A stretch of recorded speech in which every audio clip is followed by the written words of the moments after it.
안녕하세요, 여러분. 오늘은 아주 오래된 지도 한 장을 펼쳐보려고 합니다.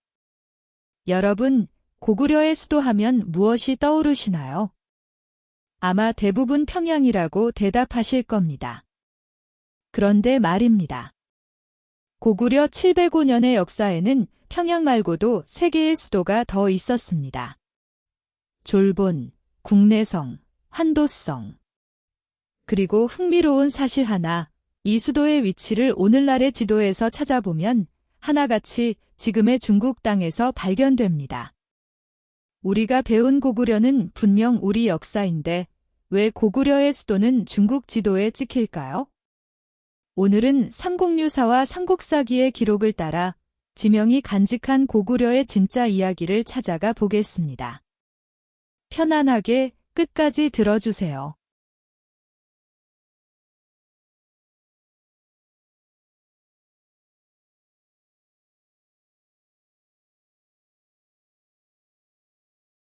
이야기는 기원전 2세기 만주의 광활한 평원에서 시작됩니다. 북부여의 왕 해모수는 하늘의 아들이라 스스로를 불렀습니다. 그런데 그보다 더 놀라운 이야기가 있습니다. 어느 날 하백의 딸 유하가 해모수의 아이를 가졌습니다. 그리고 태어난 것은 아이가 아니라 5대나 되는 커다란 알이었습니다. 왕은 그 알을 개와 돼지에게 던졌지만 짐승들은 먹지 않았습니다. 길에 버렸지만 소와 말이 피해 갔습니다. 들판에 버렸지만 새와 짐승이 날개로 덮어주었습니다. 마침내 껍질을 깨고 나온 아이, 그가 바로 주몽이었습니다. 나라 말로 활을 잘 쏘는 사람을 주몽이라 불렀습니다. 7살에 스스로 활과 화살을 만들어 백발백중이었다고 삼국유사는 전합니다.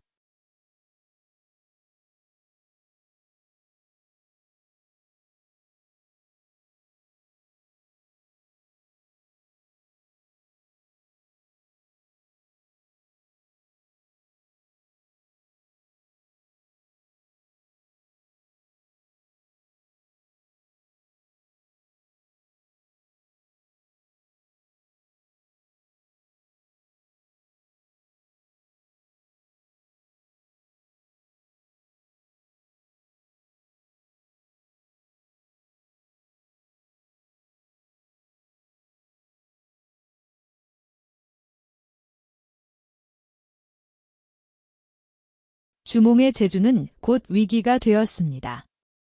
부여 왕 금화에게는 7 아들이 있었는데 맏아들 대소가 주몽을 시기했습니다. 대소는 아버지에게 말했습니다. 주몽은 사람에게서 태어나지 않았습니다. 일찍 제거하지 않으면 후환이 있을 것입니다. 드디어 목숨이 위태로워진 주몽. 어머니 유화의 경고를 받고 오이, 마리, 협부 3 친구와 함께 부여를 탈출했습니다. 뒤에는 추격병이 바짝 따라왔습니다. 그때 지엄수라는 강이 길을 막았습니다. 주몽은 강을 향해 외쳤습니다. 나는 천재의 아들이여, 하백의 외손이다. 그러자 물고기와 자라가 떠올라 다리를 만들었습니다. 주몽이 건너자 다리는 흩어졌고 추격하던 기병들은 강을 건너지 못했습니다.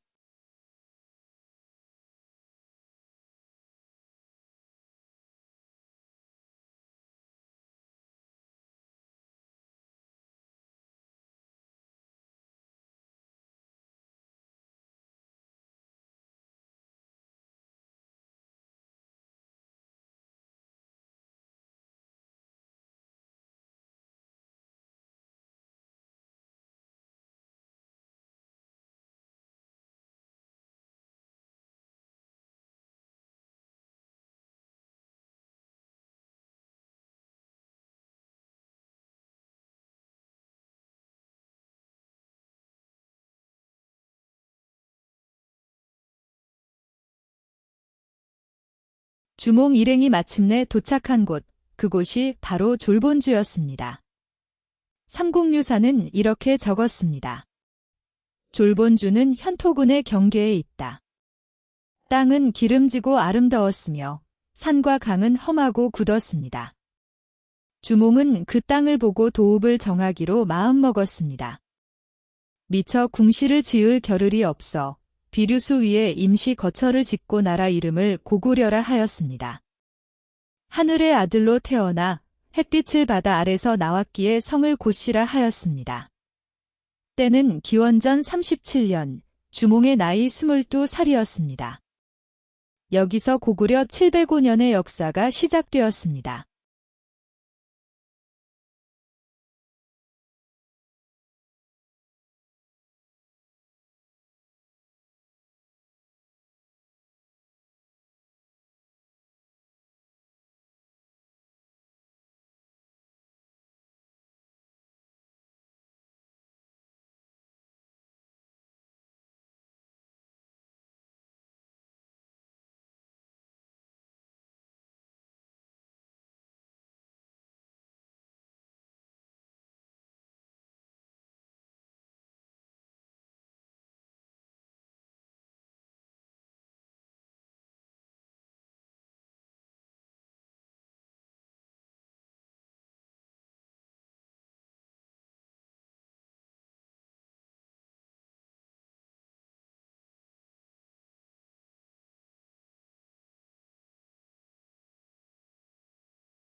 그런데 잠깐. 삼국유사가 말한 졸본주, 지금은 어디일까요? 우리 학교 지도책에는 고구려의 첫 수도가 그려져 있지 않습니다. 하지만 중국 랴오닝성의 지도를 펼치면 활런현이라는 곳에 고구려의 흔적이 고스란히 남아 있습니다. 훈강이라는 강이 감싸 도는 산 위에 오녀산성이라는 고대 성곽이 서 있습니다. 고고학자들은 이 오녀산성이 바로 고구려의 첫 도읍, 졸본이라고 보고 있습니다. 강을 끼고 산을 등진 지형.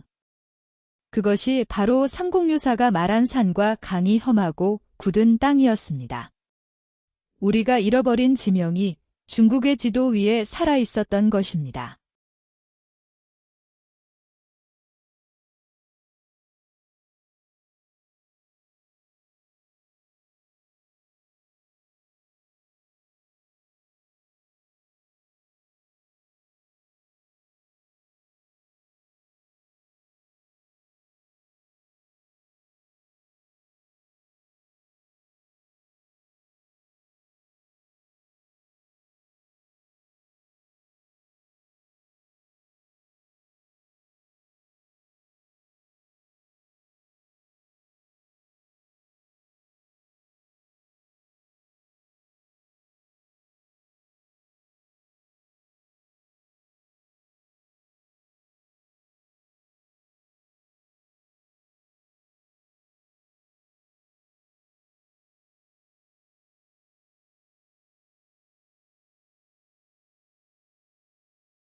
고구려는 두 번째 도읍으로 옮겨갑니다. 삼국사기에 따르면 유리왕 22년, 서기 3년. 고구려는 도읍을 국내성으로 옮겼습니다. 국내성은 지금 어디일까요? 중국 지린성, 압록강 중상류의 지안시입니다.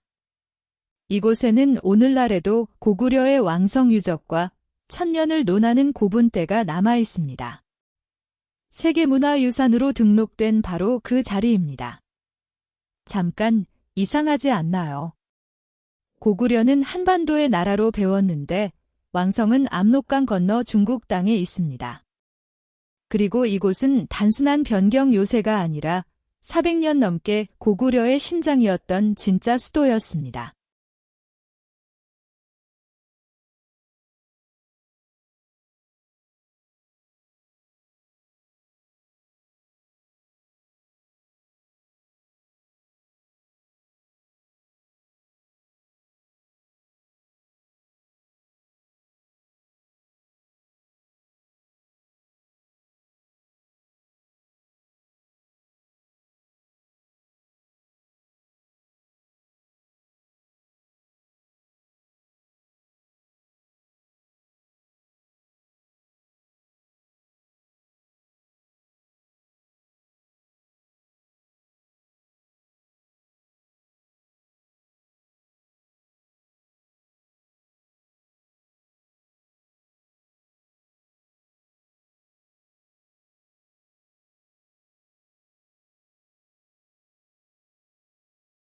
그리고 세 번째 수도, 환도성.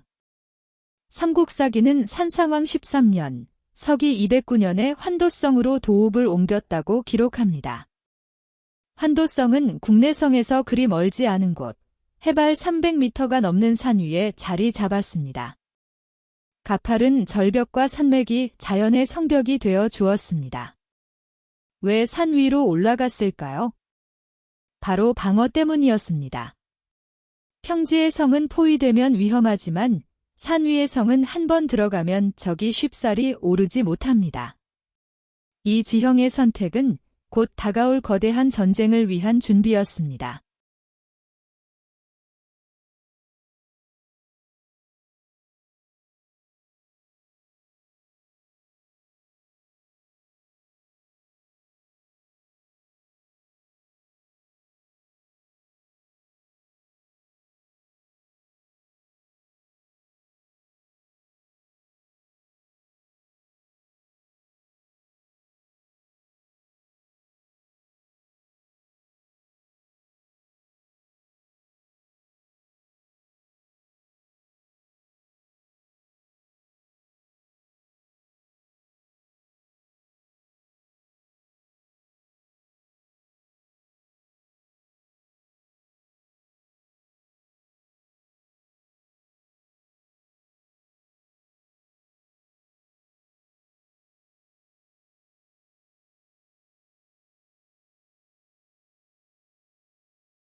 그리고 그 전쟁이 왔습니다. 서기 244년 중국 위나라의 장수 관구검이 1만 기병을 이끌고 고구려를 침공했습니다. 관구검은 위나라에서 가장 용맹한 장수 중 하나였습니다. 고구려의 동천왕은 환도성 밖에서 맞서 싸웠지만 패배하고 말았습니다. 환도성은 함락되었고 도읍은 불탔습니다. 동천왕은 간신히 목숨을 건져 남쪽으로 피신했습니다. 삼국사기는 이때의 혼란을 자세히 기록하고 있습니다. 그리고 놀랍게도 이 전투는 중국의 정사위서에도 그대로 실려 있습니다. 위나라는 이 전투에서 승리했다고 기록했습니다. 그런데 여기서 이야기가 끝나면 고구려는 그저 멸망하는 나라였을 것입니다.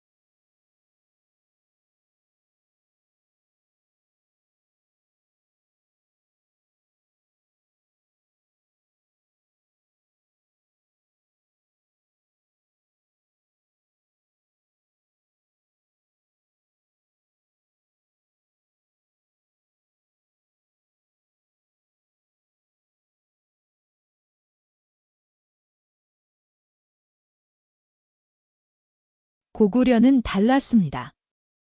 신하 미로와 유유, 말구는 목숨을 걸고 나라를 구했습니다. 미루는 왕의 피신을 도우며 추격하는 위나라 군대를 끝까지 막아냈습니다.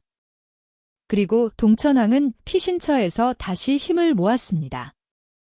1년 뒤 동천왕은 환도성으로 돌아와 불탄 성을 다시 쌓았습니다. 관구검은 두 번째 침공을 감행했지만 이번에는 패배하고 물러났습니다. 흥미로운 사실.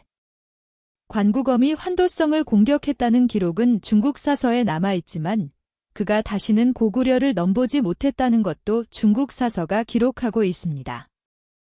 고구려는 대륙의 강자였던 위나라와 정면으로 맞서 끝내 나라를 지켜낸 것입니다.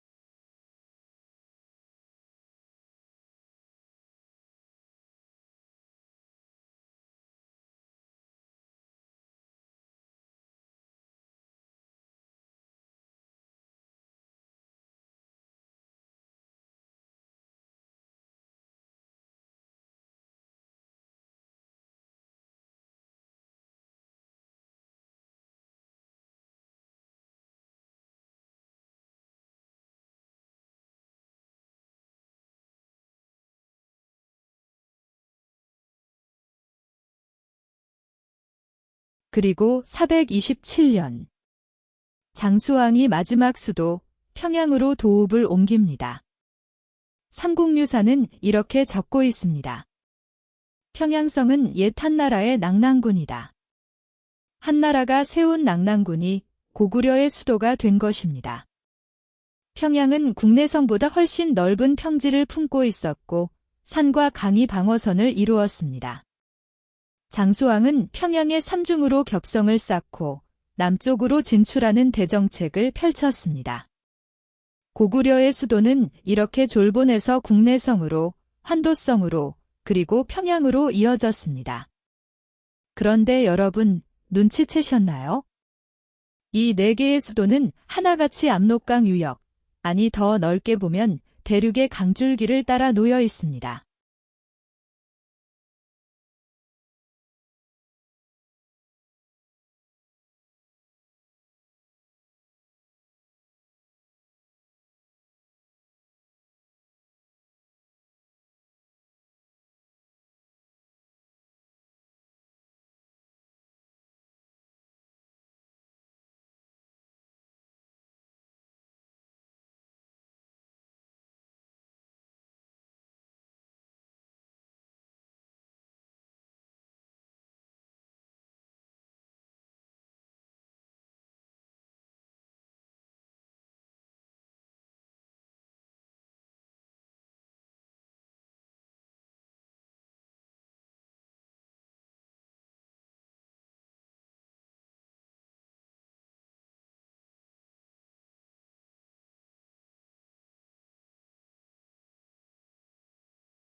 평양으로 도읍을 옮긴 고구려는 대륙의 강국으로서 최대의 시험을 맞습니다. 612년 수나라 양제가 100만 대군을 이끌고 고구려를 침공했습니다. 별동대 30만 5천 명이 평양을 향해 진격했습니다. 고구려의 명장 을지문덕은 적을 유인하며 조금씩 물러났습니다. 지친 수나라 군대가 마침내 발길을 돌려 살수를 건너려는 순간 을지문덕은 강을 건너는 적을 공격했습니다. 수나라 군대는 강에 몸을 던졌고 30만 대군 중 돌아간 자는 겨우 2,700명이었습니다. 살수 대첩. 이 전투는 수나라의 운명을 바꾸고 고구려를 천하의 강자로 증명했습니다.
자, 이제 처음의 질문으로 돌아가 봅시다. 왜 고구려의 수도는 모두 중국 지도에 있을까요? 그 답은 의외로 단순합니다. 고구려는 처음부터 대륙의 나라였기 때문입니다. 졸본, 국내성, 환도성, 평양. 이 도읍들이 지금의 중국 랴오닝성과 지린성 일대에 있다는 것은 더 이상 논쟁의 대상이 아닙니다. 국제적인 고고학 발굴과 유네스코 세계문화유산 등재가 이미 증명하고 있습니다. 고구려는 한반도 북쪽 일부와 만주 대륙의 넓은 땅을 품은 대륙과 해양을 아우르는 거대한 제국이었습니다. 지명은 그 증거를 오늘날까지 간직하고 있는 것입니다.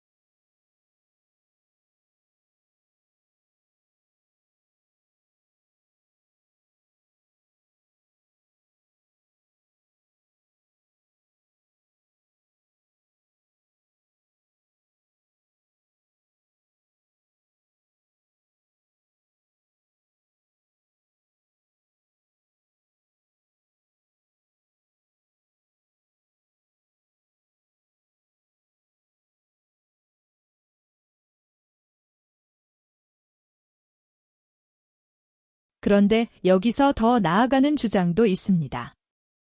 일부 연구자들은 고구려뿐 아니라 백제와 신라까지 삼국 전체가 중국 대륙 깊숙한 곳에 있었다고 주장합니다. 그들은 삼국사기와 삼국유사에 나오는 지명들이 중국 대륙의 지명과 한자까지 일치한다는 점을 근거로 듭니다. 한국 지명으로는 설명이 되지 않는 지형이 중국 지명으로는 설명이 된다는 것입니다. 이것이 바로 대륙 삼국설입니다. 다만 이것은 학계의 정설은 아니라는 점을 분명히 말씀드립니다. 주류 사학계는 이에 대해 신중한 입장이며 만주 지역까지의 고구려 영토를 인정하면서도 그 너머의 주장에 대해서는 동의하지 않습니다. 팩트와 이론, 우리는 그것을 구분해서 볼 필요가 있습니다.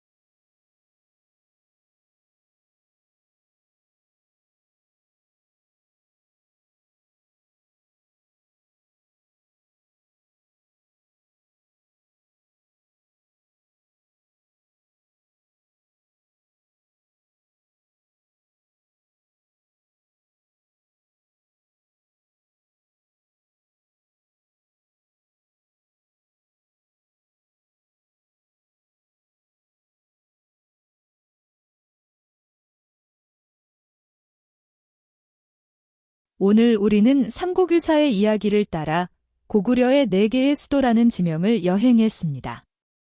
졸본의 오녀산성, 국내성의 지안, 산 위의 환도성, 그리고 평양.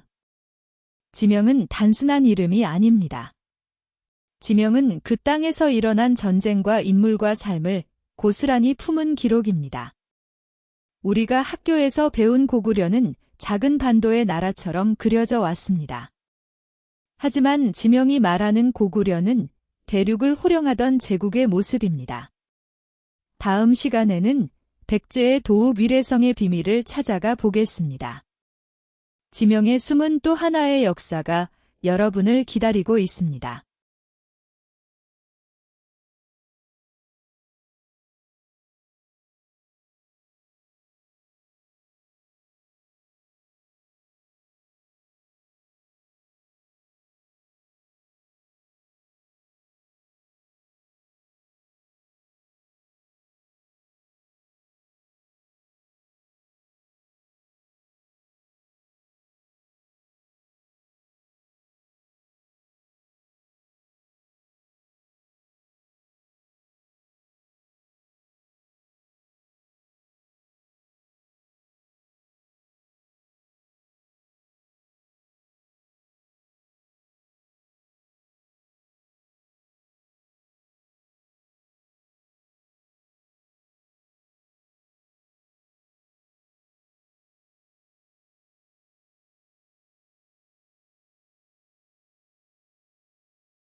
고구려의 잃어버린 수도 이야기, 오늘은 여기까지입니다.